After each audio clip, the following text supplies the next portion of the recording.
राजकारण, शेती, शिक्षण आणि गावगाडा, सगळ्या बातम्यांचं एकच ठिकाण, बीड युवा मत.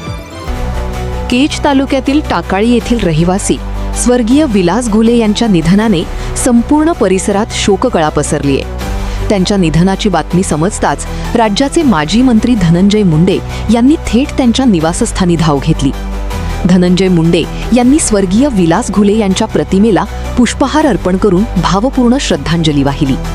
या कठीण प्रसंगात घुले कुटुंबियांना झालेला मानसिक धक्का मोठा आहे आणि त्यांना धीर देणे हेच या भेटीचे मुख्य उद्दिष्ट होते. भेटीदरम्यान धनंजय मुंडे यांनी विलास घुले यांच्या कुटुंबियांशी संवाद साधला. त्यांनी या दुःखाच्या प्रसंगात आपण सर्वजण त्यांच्यासोबत खंबीरपणे उभे आहोत अशी ग्वाही दिली. विलास घुले यांच्या निधनाने एका प्रेमळ व्यक्तीला आपण मुकलो आहोत अशा शब्दांत त्यांनी आपल्या भावना व्यक्त केल्या.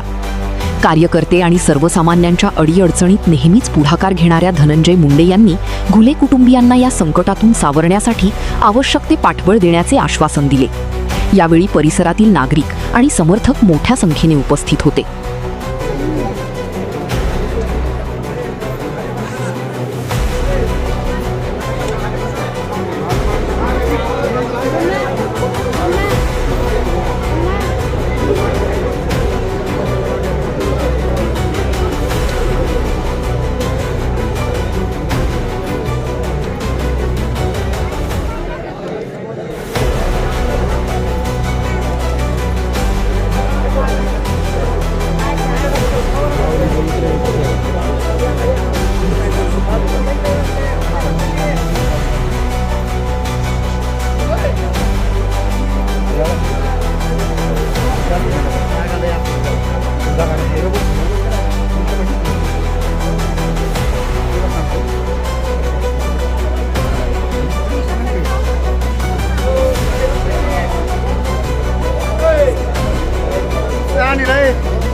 बसत नाही.